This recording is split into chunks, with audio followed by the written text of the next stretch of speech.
Hi, this is Les Levine, the self-proclaimed voice of truth and reason in all of Ohio sports. I know that pitching is the most important thing to have, but I also know you can't win a baseball game without scoring at least a run or two. The Indians' offense right now is atrocious, and while it's hard to overcome a 4-game lead, which they're going to have to do over Minnesota, it's harder, it seems, on a daily basis to overcome a 2- or 3-run lead and therefore a deficit in the game. And there's little help coming from the farm. The front office and the manager had no choice but to just put the best lineup they think they have out there and then go see what happens. What bothers me most is that I saw this coming in spring training. How come they didn't know? Terry-Pluto is here. More Sports and Les Levine is on the air.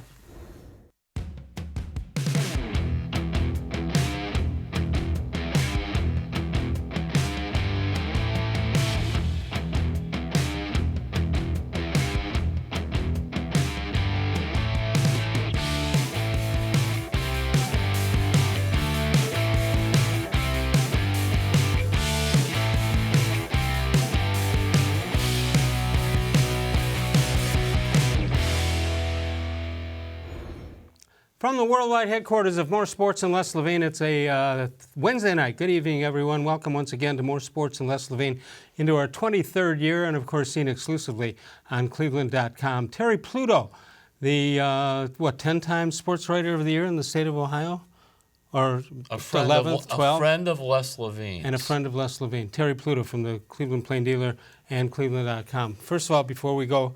About a month or so ago, you wrote a column about me and my family, and the response on it was frankly overwhelming. Thank you very much for what you did. I appreciate it, and it was great. As they say, when you have a good material or a good talent to work with, I'm not talking about you. I'm talking about just in general. Allison, Jamie, and Jeremy. Yeah. The Levine family, as Jamie told me, Levine family knows how to talk, and they certainly like talking about dad and husband. So I had a good time, and if you haven't read it, you can just Google it, Les Levine, with my name on it, and it'll pop up, and I think you'll read it and get a good, actually really good, I think, insight into Les. And in this case, more of Les was a good thing. Well, it came out great, and I appreciate it very much. My dog, Lucy, didn't appreciate it that much, but what can you do sometimes? That vicious beast of mine. I have to admit, I have a prejudice against little yappy dogs. Oh, yeah? Yes, I don't like them. What can a little dog do? Yap all the time. All right. Okay. 216-575-04. Thank you very much. You're from welcome. My family. I appreciate it very much. 216-575-0403 is the number to call. You can email us during the show at reallesLevine@gmail.com. So By if you'd the like way, to do that. Yeah. I think on your Facebook page, people should weigh in. Do they like little yappy dogs? How do you spell yappy? Y-A-P-P-Y? I'd Not spell yuppie. that way. It's no, yappy. not a, well. How about a yuppie with a little yappy dog? We have an hour to do this. 216-575-0403. I'm trying to avoid the Indians not scoring. I've been trying to do the same. I can't understand it other than the fact I knew they would be bad. You knew they were going to be bad, but not this bad. Basically, it's historically bad. You Yeah. have to go back to like the 1910s since they've had so many games. They scored 1 or 0 runs. And you know what? You get a little production from Lindor,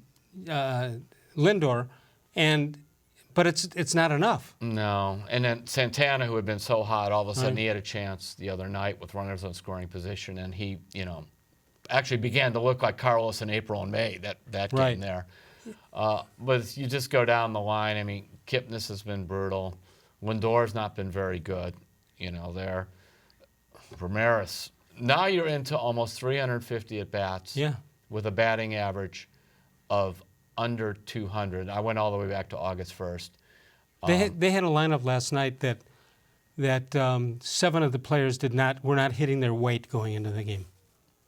But they weren't offensive linemen either. No, they should have put one in just to balance. Yeah, it'd be like if you had like Greg Robinson at 330, hey, he comes in at 305. What's wrong with that? That depends on what his OPS is. All right, let's turn to the. That's their problem. Their OPS, by the way.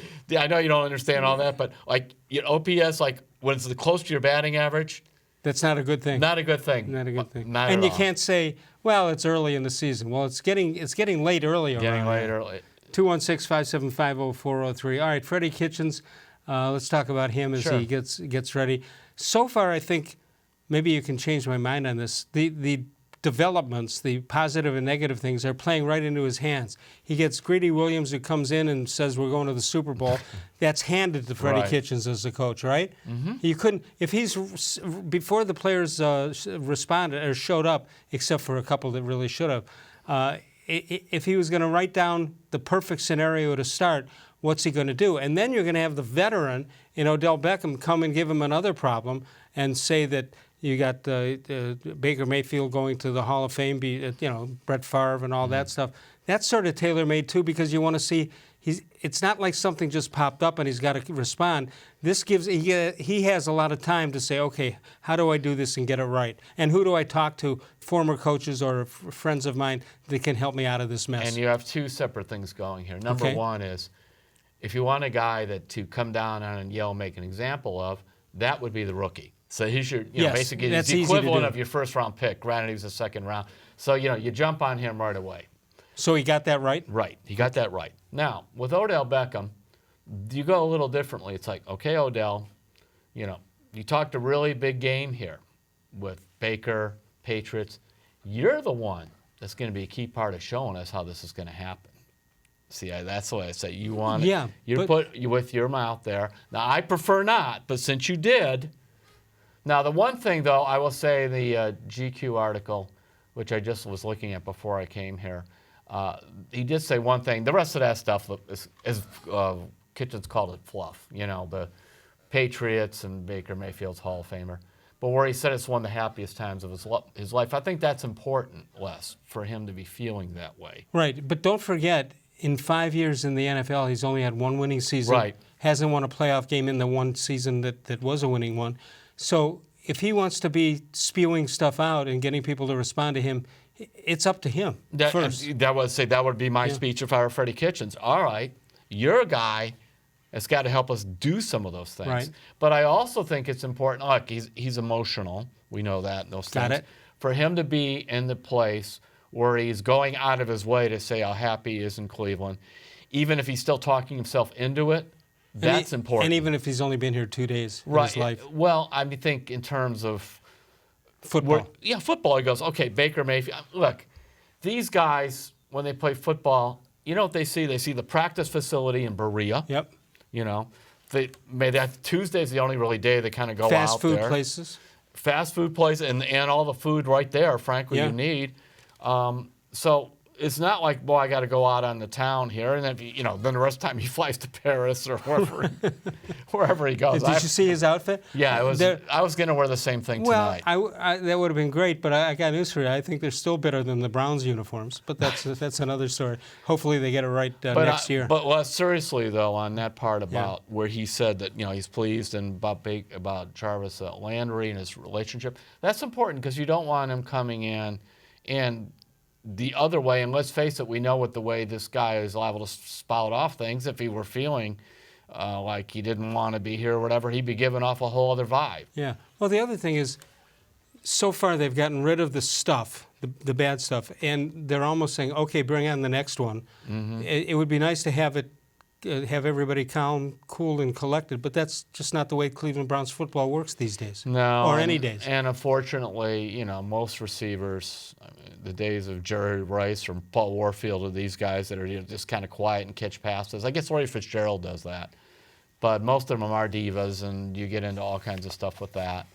I would like to see that. But the thing about the hype, the Super Bowl thing is you got to go over 500, all these things.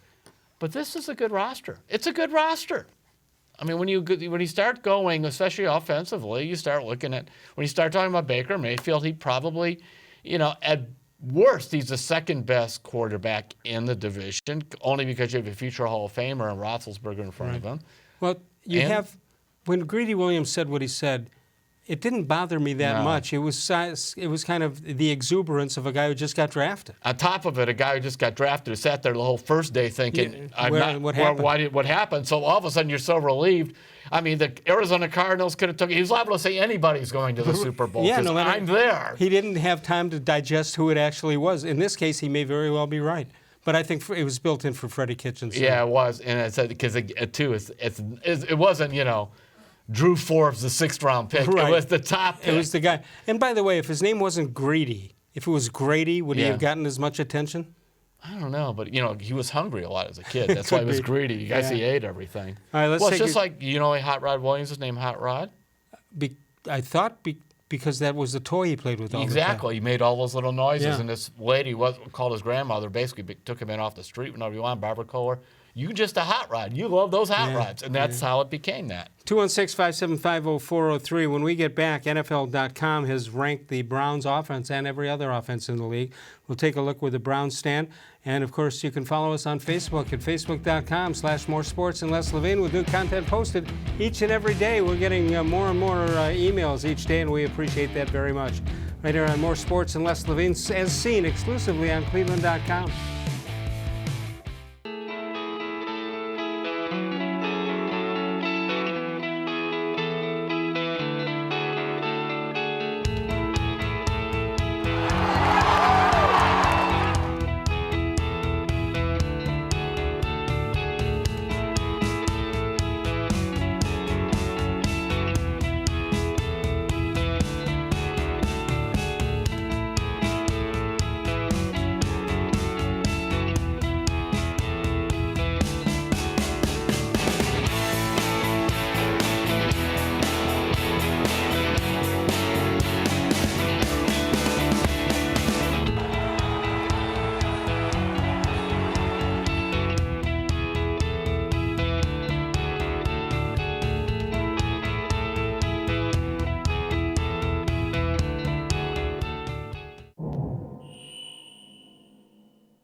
The Ohio Lottery Partners in Education program has been recognizing role model students and teachers since 2007. To nominate a deserving teacher or student, go to ohiolottery.com. In the About section, find Supporting Education. There, you can nominate students in kindergarten through 12th grade as academic all-stars. Teachers can be honored as the Teacher of the Month. Every school that participates is eligible for the School of the Year. The Ohio Lottery Partners in Education, where stars shine.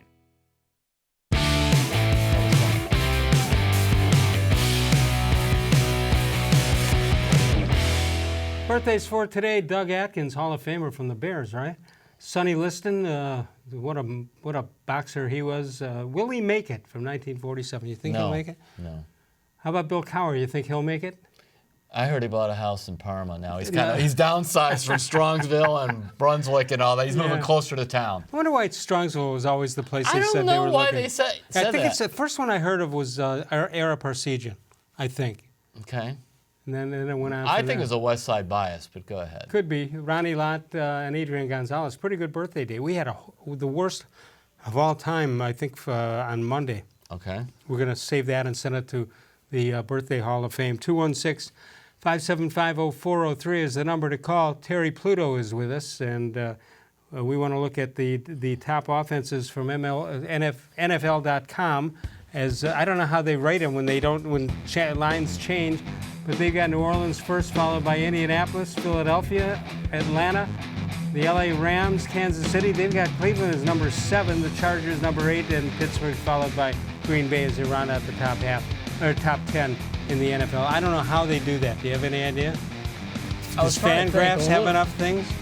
I was thinking actually more of it's almost like how do you like the quarterback in each case. Okay, that's a good point. Although number 3, Philadelphia, you're counting on Carson Wentz to come back and stay healthy. That's huge, and they don't have Nick Foles, so I'm not sure I'd put them that high.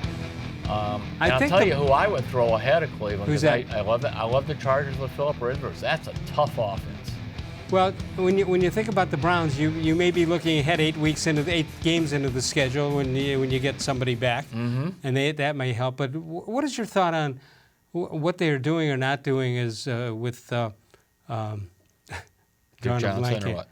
Duke Johnson. What are they doing with him, and why? Well, clearly they didn't get any sort of offer they wanted for him. Okay. Secondly, but why do they even want? Why?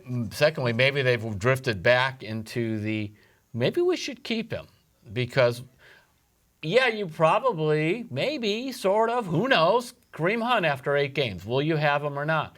And what will he be? he'd probably be pretty good in that regard. Okay. If he's doing well off the field, Les, that probably means he's in shape. Yeah, and right. that kind of stuff. Okay. And remember, they always say the easiest position to plug in is running back. That's why Not rookie one who running can backs. catch the ball so well. Yeah. No, I'm just saying, but I mean, just in general, though, where he doesn't need a lot of preparation Right. to. They're probably pretty good at what they do when Yeah, they there's come a in. bunch of different plays, and in other words, that's why rookie running backs tend to play pretty well. Right. It isn't that hard. Well, receiver is hard, a bunch of offensive line, and so on. But the big thing there would be, he's doing well now. Will he be doing well in November? We don't know. We don't know. I would have thought, and you would know better than I because of all the work you do off the field or off the newspaper, that there's on one hand you say, well, he'll be at home, he'll be around his places and things and people that he knows. But in his case, when you do some research on what he did, that may not be the best case. Yeah, although nothing's happened since he's been here. Yeah, since he's been here. But 2 of the 3 incidents, the one downtown Cleveland, the other Right. ones out at Put-in Bay were, with people around here. And in those cases, they were in areas at least where there was a lot of drinking going on. So that's going to be a big thing for him there. The other thing that is, whether you're talking about people coming out of drug rehab or out of jail or whatever, is sometimes a little success goes too far. I got it handled now. In other words, the things that made you successful, whether it's going to meetings, accountability, blah, blah, blah, after 6 months or 9 months, I got it handled now. And of course, that's the biggest danger zone for any of us in life, is when we say, I have it handled right now. So hopefully, Kareem apparently has it handled now, and he will continue to do the things that are helping him do well. From the stuff you do, But nonetheless, so before though, either way, I mean, would you rather have Duke Johnson or a 4th-round pick? I mean, that's obviously easy. Yeah. All right. So, knowing what you know from all your outside work, what was your reaction when, number 1, he was suspended for 8 games, and number 2, he's here in Cleveland, and number 3, he can't work out with the team? I would like them, if you think he's worthy of suspending, but you quote-unquote want to help the guy, I would like to see even more a way they could keep these guys at the facility. Absolutely. Or whatever. It's their everyday normalcy. Again, because we're talking about accountability and that Right. kind of thing. So maybe you could limit, say he couldn't take part in practice with pads if you want to kind of do something like Right. that. But the rest, you want him there if that's really what you're up to, because it's a very structured environment. And you'd rather have him there and getting tired working out than just left at home. I remember one time I had somebody tell me, well, the argument the other way is why they didn't want these guys who were suspended on drugs or whatever being at the facility is that, well, they were worried the drug dealers would show up or whatever. Well, if you really think that's going to happen, you shouldn't have the guy on your team. Right. If you think he's going to attract all these elements to your facility or what whatever, were you thinking? Why do you want him on your team? Yeah, absolutely right. From what you've heard, things are on pace with him? Right, but it's kind of like with Josh Gordon. I don't mean there, but you don't know. Right. We really don't know what's going on with these guys. And you also can't relate to it. You assume that, okay, he's in a good position, but that doesn't mean he's going to be cured from whatever the problem is. Yeah, and the big thing will be he just needs to continue and, one day at a time and that stuff. But, even if you're in a family situation where you say you're taking care of somebody with a long-term illness, I mean, it's a different there, but the pressure you feel on that, and you keep telling yourself, got to get through one day at a time, it still could be very frustrating. Some of those days could feel very long. Back to the football part, you said in judging or grading 1 through 10 or 1 through 20 and everything, it offensively, it may just depend on how people think about their quarterback. A lot of it, sure. All right, well, let's take a look at the positional grades here from NFL.com. The quarterbacks, they've given the Browns a B+. I'm surprised at that. The backfield, A-, receivers A-, and offensive line a B-. Well, there are many years that you wouldn't have had any A's and you wouldn't have any B's for the Cleveland Browns. So that is encouraging, I would think. It is not encouraging is the fact that if the Browns don't get off to a good start, let's say they stumble to 1-3. They could. Absolutely. They could be 4-0 or they could be 1-3. But if that happens, that's going to be a big problem. So, I mean, I was looking at that early season schedule, and I expect a tough start because it's not only where you're taking guys from different teams and throwing them out there. The whole coaching staff is new, Right. basically. Offensive, defensive, everything. I mean, all the coordinators are new. You know, the offensive line coach is like your pitching coach. He's from Special Green Bay. teams. Special teams, defensive coordinator, offensive coordinator. Freddie Kitchens, first-time head coach. These guys are now. It's now like the defensive line coach was the defensive coordinator for University of Alabama. So it's not like I took 3 former Green Bay coaches who worked together before and brought them together. They have. Those guys got to figure out how do we work together. They got to learn each other's personalities. You know, a big part of being the head coach, they always say, is not only coaching the players and, dealing with the media, setting the message, it's coaching the coaches. Yeah, to your system, because they've all had systems of their own over all the years. I mean, Todd Monken is, he would interview to be head coaching of the Jets. Right. He called plays a lot of the times in Tampa. So he's going to have to. He came here with knowing he's not going to call plays, but we'll see how that works out. Do you feel good when a person you know gets a job that they've wanted? Okay. Like, even if they don't need it? What does Joe Thomas need a job for? Because he can? He can. And you know what else? I think that people need a purpose. Yeah, I'm just kidding. I mean, no, seriously. And here's the thing, too. I've talked to people, whether they were coaches or former players, and you're going from, 7 days a week, right, this whole thing, and 100 miles an hour. 100 miles an hour, all that, to nothing. Yeah, well, Joe Thomas got a job today, or it was announced today. He'll appear on the pregame and postgame shows on the NFL Network. That's Thursday Night Football, and that's good for him. It is. And by the way, he didn't show much of a personality to the fans the first 8 or 10 years. All of a sudden, he became Mr. Personality. I was talking to Sashi Brown about that a while ago, and he said that one of the things that he and give Hugh Jackson, we're giving him credit, is they brought him in when they were in the rebuild. Because remember the last it said, Joe, be yourself more. Be out. We have no other leaders. Remember, they got rid of everybody else. Be yourself more, and they encouraged him to do that. And then Joe found he liked it. Yeah, he got attention to media. He when he retired, he lost some weight and looked good. And he realized my knees are killing me. I remember the last year, going into his last season, I sat down for a long interview with him, and also there's a big section in my book, The Browns Blues, on how he figured he could only practice about 3 hours a week total. His knees were so bad. Well, he won't have a problem with his knees on the new job. By the way, Terry will be seen himself publicly. The Bay Village Library, that's tomorrow night. At what time? 7 o'clock, Bay Village Library. Come on out. It's free. If you want, you can buy books? You can buy books. You can bring books for me to sign. I do prefer them to be a book I wrote. Or at least an author I've heard of. Yeah. Once in a while, I got a book here where you sign this. I'm like, who is this guy? Yeah. At least give me let me sign John Grisham's book. He made some money. It might rub off on me, All right, that'll be tomorrow night out in Bay Village. I asked Terry for the address. He says it's the Bay Village Library. Everybody knows about it.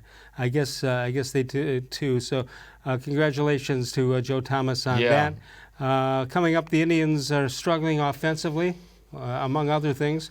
We'll talk about that. We'll continue to talk Cleveland Browns football. More Sports and Les Levine continues exclusively on cleveland.com. In the meantime, a lot of people still talking about the Kentucky Derby. Well, you can go out there with other people to talk, and a lot of people agree with you, I'm quite sure. Northfield Park is your place to go for live and simulcast racing, and it goes Monday, Tuesday, and Wednesday, as well as Saturday. That's at Northfield Park, where it's free admission, free parking every day. We'll come back in a moment. More Sports and Les Levine continues with Terry-Pluto on cleveland.com. When my dad started Nature Stone right here in Northeast Ohio, he created a solution for age-old concrete problems. Unevenness, cracking, pitting, and more. Nature Stone solves all of these problems in garages, basements, and outdoor spaces. Nature Stone is beautiful, environmentally friendly, and always affordable. Plus, Nature Stone is backed by Russell's Promise, our true unconditional warranty. Get Nature Stone installed in your home by the end of May and get up to half off. Schedule your free in-home estimate easily online today. It's not just a floor. Wow, it's Nature Stone. There are tastes we remember. Every smell brings the happiness of times gone by. Experience this every time you walk into Gallucci's Italian Foods. Whether you need lunch on the go, a catered party, or that perfect blend of wine, meats, and cheeses, Gallucci's has exactly what you're looking for. straight from Mama's Kitchen for old world traditions or original experiences. From the tastes you remember to new flavors you'll never forget, Gallucci's is a tasty branch of your family tree. When it comes to selling you a mattress, most retailers are handing you a long line of extra steps that drive up costs and create confusion. At the Original Mattress Factory, we simplify the mattress shopping experience by building mattresses and box springs in our own local factories and selling them direct to you. It's short, sweet, and simply makes sense. So experience more than just a mattress store. Experience an original, the Original Mattress Factory.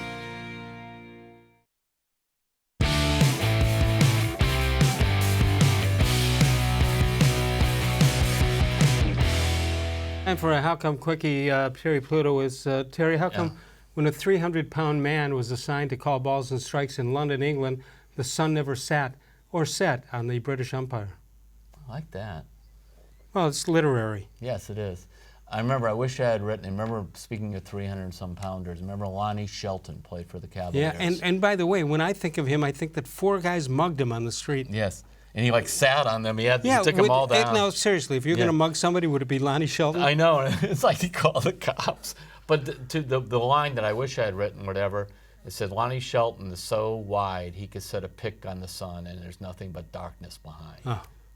Because remember how he would set those picks for those? He was a big man. We'll be free. We'll just go behind him and disappear and make a jump. Lonnie Shelton was the enforcer that every team wanted. The game's changed now. Maybe was a very gentle man off the floor to talk to. But he got mad one time. I think it was Paul Presley, did something to one of the Cavaliers, and he chased him off the court. And that was back when we sat in the court, and he's screaming at you, "I'll end your career." Wow. No wonder why guy ran right down the runway. They meant it in those days. Who are the guys? I want to say John Battle was the Cavalier. Right, and was a guy named McLeod from Indiana. Okay, so they went under the stands, not where the concession stands is, under to the guts of the. I assume it was the Gunda Arena, the old Coliseum, and McLeod ended up with a 2x4. Yeah, they're banging each other with a 2x4. Yeah, it's they. That was the days of the bad boy Pistons and because I was on the beat then at the Cavs Lonnie Shelton set a pick to set on Sun. All right, so Joe Thomas joins the NFL Network. He took some time to play the schedule game. You know what the schedule game is? Yes. You go to game week 1, week 2, and so on. And if you want to look foolish, play the schedule game. Right, and by the way, you may be right if you say 10-6, 11-5, 8-8. You may be right, but the odds of it happening the way you thought it was going to happen, pretty high odds, I would think. So you're just going to be wrong. You're going to be wrong.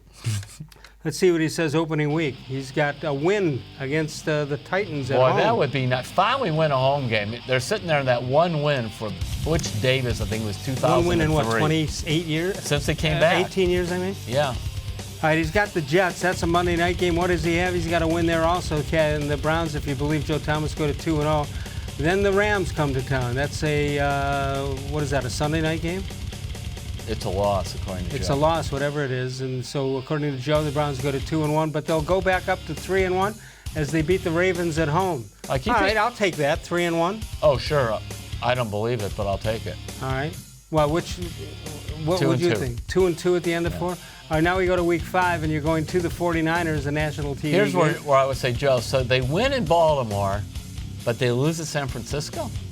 That's what he's saying. 3-2 record at this point. Maybe that's how you get on TV. He does not, it's not how I did it. He now goes to the Seahawks at home, and they're going to get back to the 500 mark. I'm sorry, they're going to lose that game, and it'll be 3-3. But back to the 500 mark.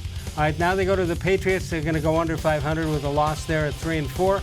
But they're going to beat the Broncos, and that'll be on the road. If they're 4-4 at the break, given you got going to Denver, going to Baltimore, going and to knowing San what you have Francisco, your last 4 or 5 games. Going to New England, that's not a bad place to be. All right, Joe Thomas says they'll be 4-4 at the middle of the season. Oh my God! Can you imagine if they're 4-5 and lose to Buffalo? Wait a minute, they're going to lose to Buffalo.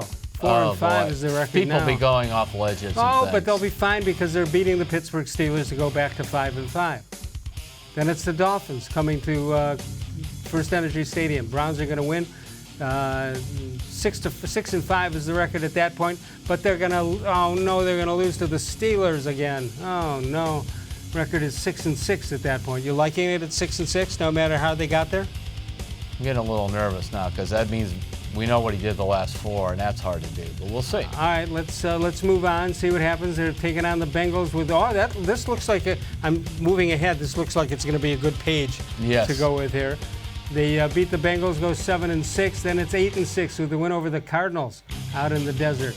Ravens, a win for the Cleveland Browns. They're 9-6, Terry, and then the Bengals again with a win for the Cleveland Browns, and they go up to 10-6. I think that makes them 5-1 in the division too, because I think he has one loss for Pittsburgh. Lost to Pittsburgh. I'll sign up for that one. All right, 10-6. Okay. 16 total games. It did add up. Will you take 10-6?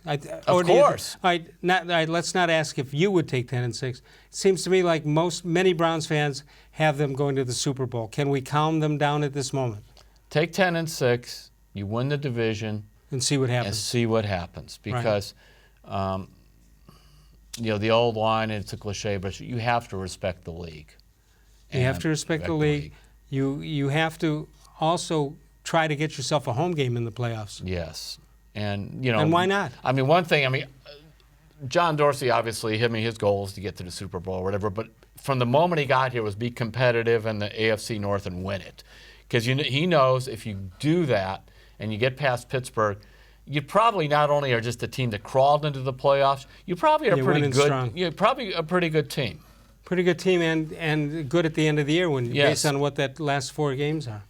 216-575-0403. If you would want to respond to that, you certainly can do that. Tomorrow night, Dennis Maniloff will join us, and from WTAM Radio now. And coming up, we'll get inside the struggles of the Cleveland Indians, but we also have a voicemail of Truth and Reason. That's 216-200-6650. Call anytime, leave a message. Try to keep it not too many words. I can't read that well. Well, I can read, just not correctly. We'll use the best messages on a future show, 216-200-6650. Terry Pluto and I continue right here on cleveland.com. More Sports and Les Levine in its 23rd consecutive year.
It takes attention to detail. With your local Bryant dealer, you're getting more than just a technician. You're getting someone who pays attention to your needs and the little things that make a big difference. It takes a dealer you can rely on.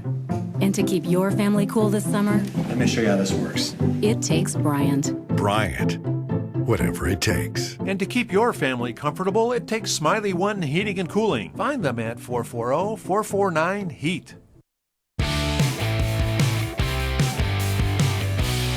That's why I take notes.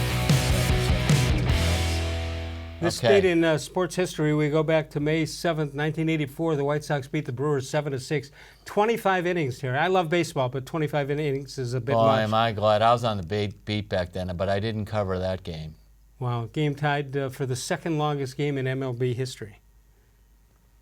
Now, that being said, I don't want to see... Did Kevin Polwicki pitch in that game too? I don't want to see a man as the 10th inning comes along, and after that, I don't want to see anybody starting at second base, on second base. Put him at third. Make him steal home. How about that? Vic Power would do that. You have to. You're a runner on third. Right. Okay. At some point in the inning, the guy could either He doesn't count unless he steals home. All right, if a guy hits a home run, that doesn't count either? No, he wins the game. In other words, the strategy would be, do I try to have him steal home at any point to win, or do I continue to just play a regular game? All right, that's a stupid idea. But it certainly is. But they're not afraid of dumb ideas. How do you feel about the potential robots as umpires? You can't be in favor of that, can you? No. For example, I do like the replay on, for the biggest ones, early home runs down the line. Remember how often they got those wrong? That's huge. You can get it right easy enough. But what I hate is it's not the spirit of the game the way they do it. For example, I think if you're a manager in baseball, you have to tell them you're gonna challenge it before you get to look at it. Yeah. What good is that if you get to look at it, then you challenge? And the other one is the play at second base on a steal, where the guy holds the tag or holds the tag on the ground, and there's a split second when they check the seventh replay that he just might have come off, and they call it a put out or out stealing or whatever. Well, remember, that's not the spirit of the rule. 100 years ago when you and I did play high school baseball, maybe some others, they always say the bags. They really did have bags that was kind of there. It was easy to sort of hang on to them. You hang on. The way it is now, you can break an ankle that way. You can. You really can. And that's always a concern. Part of the reason that's why some guys, they don't like you going in head first, but you would do that because you could hang on to the base or sort of end up with your tummy on the base. So that would be, but of course that implies you got to first base, which allows you to steal second. Which the Indians have not been able to do. I'll say this for Jose-Ramirez, the 2 times a month he gets on first, he steals second. He does. He's got like 10 stolen bases. Because he can't hit a double anymore. He can still steal a base. Right. Yeah. I give him that, but you got to get on. How about if you've By been the way, I want to say this on Jose. And I did check with somebody from the Indians who's kind of, they chart everything and that. And the thinking was, well, they just suddenly now are realizing he would, for all those years he was hitting 300, they were throwing the fastballs, and then they're throwing a bunch of breaking pitches. Yes, they're throwing him more breaking pitches now than before, but go back to 2017, they were throwing him breaking pitches then. He just was not swinging the balls in the dirt. He was hitting the ball up the middle. He was working the count, putting it in his favor. He wasn't trying to hit 40 home runs. Let me say this about Tyler-Naquin. You opposing teams out there, if you ever throw him a pitch at the waist or below, you're not very smart. You mean above the waist? No, you throw it above the waist. He can't hit it. Oh, that's what I meant. Yeah, right, because he'll hit the ball right off the shoe tops. Yeah, he'll hit and find a way to get a hit, but anything the waist above, I wouldn't even throw one anywhere near the waist or above. But it's one of those things with him, and this works in his favor. It's like they'll tell, when whoever, I'm trying to think who's a left-handed player right now in the NBA, but, for years, there's Lenny Wilkins or whoever the left-handed player was, they would say, remember, he's left-handed. Don't play him, in other words, don't sit on his right hand, sit on his left. Nobody would remember that.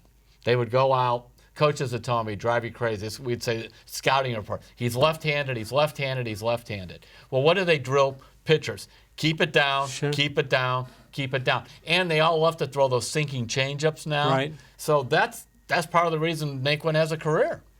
Yeah, he's going up against dumb pitchers or dumb pitching coaches. And good for him because at least he gets a hit once in a while. Yeah. 216-575. That's what we're down to, by the way. 403. Well, why don't we look at how bad the Indians' offense is? How bad is it? Well, take a look. This this is not good. Entering tonight's game, 1 run scored in the last 27 innings, 1 in 21 with the runners in scoring position. That's their batting average. Hitting their .212 average, tied for the worst in NLB with Cincinnati. Doesn't count because they have pitchers batting, so the Indians are worse.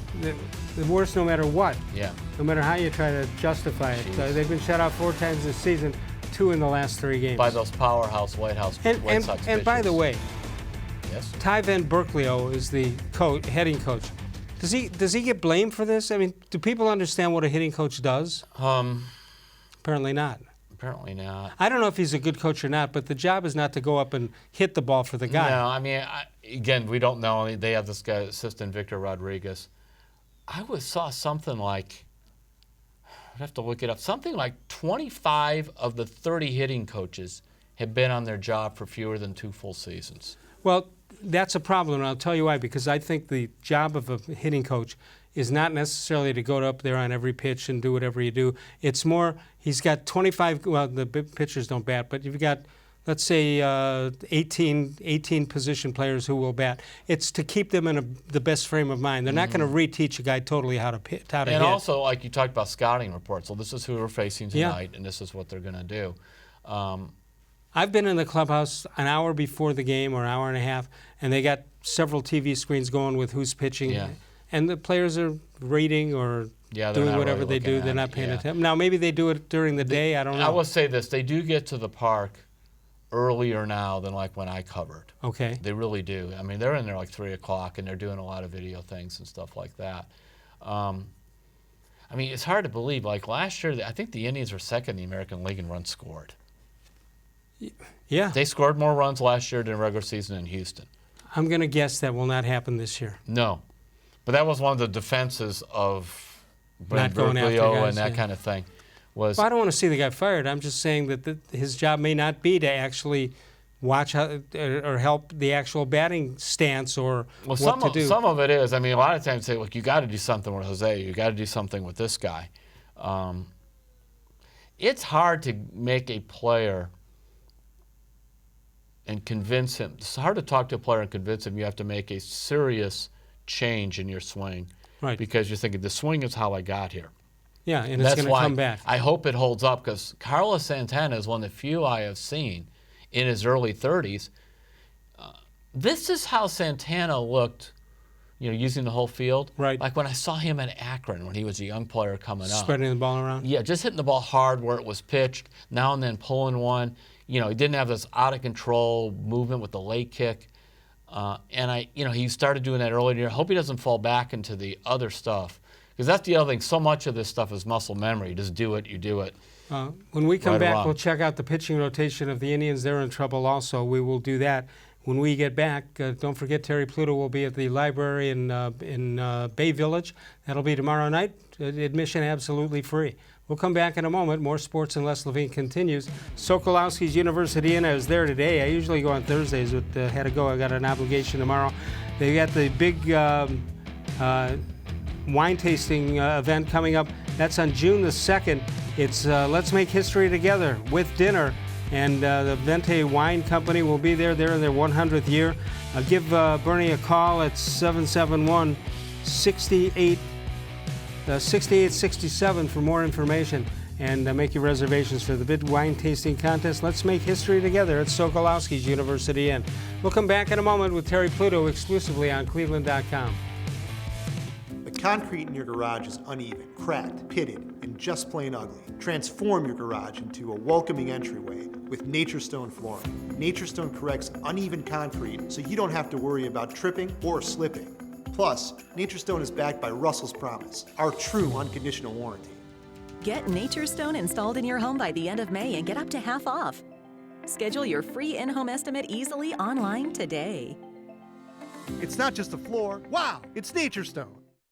When it comes to selling you a mattress, most retailers are handing you a line. A long line of extra steps that drive up costs and create confusion. At the Original Mattress Factory, we simplify the mattress shopping experience by building mattresses and box springs in our own local factories and selling them direct to you. It's short, sweet, and simply makes sense. So experience more than just the mattress store. Experience an original, the Original Mattress Factory.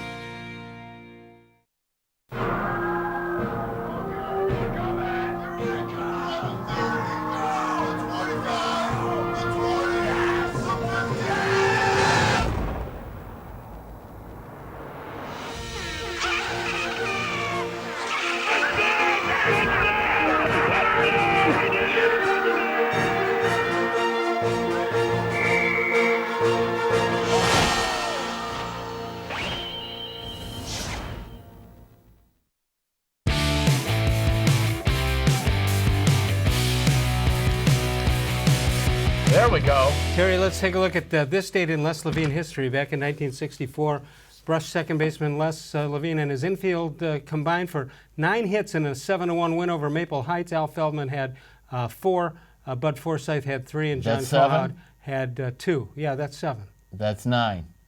Well, that's 9. Yeah, but we combined for 9 hits. You do the math. It's sort of like Hank Aaron and Tommy Aaron It's combined exactly- for more brother home run combinations than anybody else in baseball history. That's exactly what it is. You know, I would really just be ashamed to do that note because when I played at Benedictine in the infield, I didn't get any hits either. Okay, so... but Rich Laba got a lot. Well, did you win games? We were 21-4. I didn't. You know how I know that? How? Coach Basu at Benedictine, when he had this kind of wall that he put up different pictures of teams he liked. They didn't necessarily have to be the all-time best ones. Right. Usually they were. But our team went up there, and I forgot all about it. But they were changing some things around. His son, Frank, who's now the president of Benedictine, sent me the picture of the team with me, my senior year, and I looked at that. Man, we were 21-4. We were better than I thought. No wonder I didn't play that much. You didn't want to mess it up.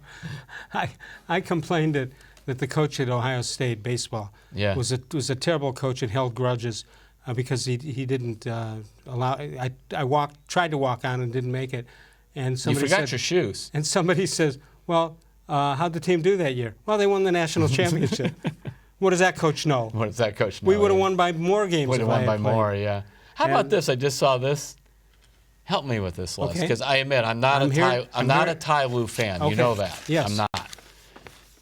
It says he has reached a contract negotiation impasse with the Lakers. How's that possible? Isn't he still getting paid by Dan Gilbert? Exactly. That's number one. Number two, they're not lined up to hire you. They're not. Who else is he interviewing with? Well, if LeBron told him to go with Ty Lue, maybe there's nobody else in competition. Well, I'm just saying, if you're going to walk out of the Lakers' position, It's maybe like he you have doesn't. somewhere else to go. Now, it's possible, and to be fair to Ty Lue, we don't know. Remember, he did it. He was in bad shape a couple years ago. Yeah, but that has nothing to do with arguing, being at an impasse for a job. Right. I believe his last year of his contract is like next year. It's still like $7 million a year. That's enough. What's not enough is the Indians' wins and where they are positionally. I just made up a word. In the AL Central, here you go. Minnesota on top. They got a 4-game lead over the Indians starting tonight's action at 18-16. Chicago 2 games behind that at 16-18. Detroit 15-17. And Kansas City at 13-24. They are 10.5 games back. The last time the Indians trailed by 4+ games was April 26, 2016. Well, that's good news. They won the American League pennant that year. But that was, April 26th. Here we are into May. It was early a couple on. weeks later. I have not seen the exact total lately, but I know they have a losing record in the Central Division. That's always the telling stat. But everybody says they're so good because they're in the division.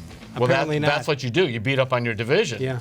And they're not doing it. Les, I know it's a losing record. It might be fairly lopsided. We could look that up. Help me out on Rodriguez' pronunciation. Jeffrey? Jeffrey. He's looking strong in his appearances. Let's take a look at the pitching rotation, see what we've got going right here. Jeffrey Rodriguez in 18 2/3 innings, 15 hits. He has given up 5 earned runs, 2.41 ERA with 12 strikeouts, and there you see the walks, a total of 5.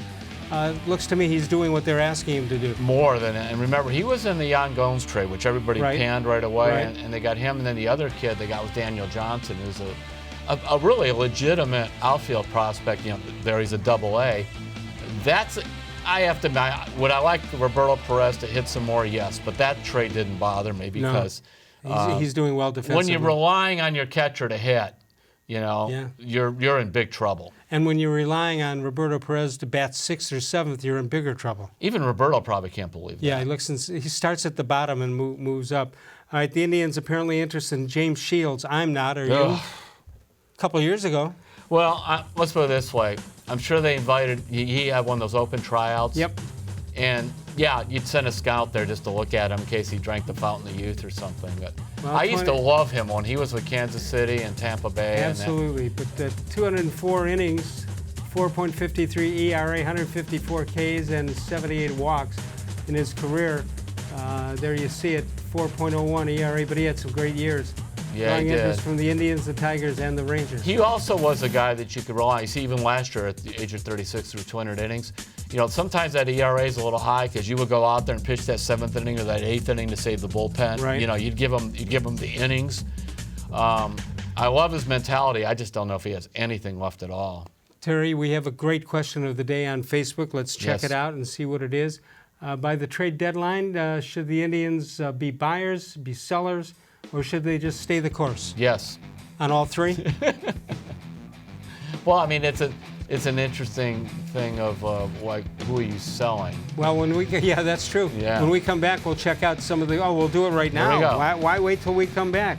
Let's check it out right now, and maybe we won't. I don't know. Well, to be fair on this one, the Dolans did announce they got some offers on Cleveland Bauer that the Indians did. I mean, Bauer, you know he's going for $20 million or more next year.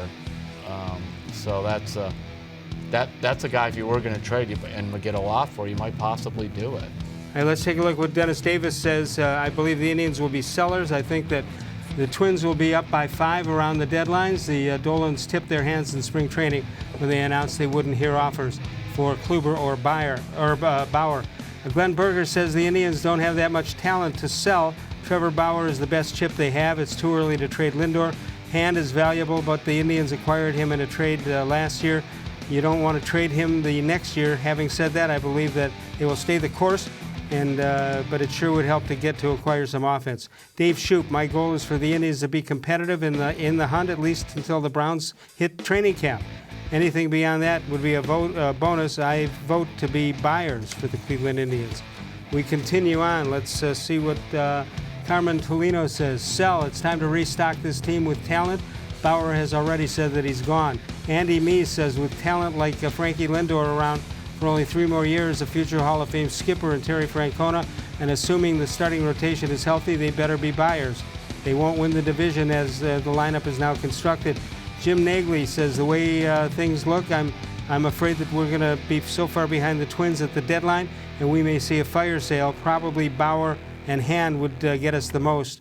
We need a good young power hitting like the Twins and the White Sox have gotten. Don't know about the White Sox yet. I know on Hand they would be very reluctant to trade him because I forgot offhand what his salary is. It's like $6 or $7 million, which is really cheap for a closer, and he's under contract next year. And I think they even have an option for the following year on him. 216-575-0403. When we get back, we'll take a look at emails and we'll finish up and find out what you have on your mind. In the meantime, Northfield Park is your home for live and simulcast racing, and you can check it out almost all week long at Northfield Park. And of course, you got the Derby. People will still be talking about that. And of course, you can go out to Northfield Park for the live and simulcast racing, and that, of course, comes your way each and every day, starting at noon at Northfield Park. We'll be back in a moment. Terry-Pluto with us one more time. Brought to you exclusively here on cleveland.com. Your basement is damp, dirty, and not somewhere you want to spend time. Let Nature Stone Flooring transform your basement into a true extension of your home. Nature Stone's proprietary hydrostatic ports allow water to simply evaporate, so no mold or mildew. Plus, Nature Stone is backed by Russell's Promise, our true unconditional warranty. Get Nature Stone installed in your home by the end of May and get up to half off. Schedule your free in-home estimate easily online today. It's not just a floor. Wow, it's Nature Stone. There are tastes we remember. Every smell brings the happiness of times gone by. Experience this every time you walk into Gallucci's Italian Foods. Whether you need lunch on the go, a catered party, or that perfect blend of wine, meats, and cheeses, Gallucci's has exactly what you're looking for. Straight from Mama's Kitchen for old world traditions or original experiences. From the tastes you remember to new flavors you'll never forget, Gallucci's is a tasty branch of your family tree. The Ohio Lottery Partners in Education program has been recognizing role model students and teachers since 2007. To nominate a deserving teacher or student, go to ohiolottery.com. In the About section, find Supporting Education. There, you can nominate students in kindergarten through 12th grade as academic all-stars. Teachers can be honored as the Teacher of the Month. Every school that participates is eligible for the School of the Year. The Ohio Lottery Partners in Education, where stars shine.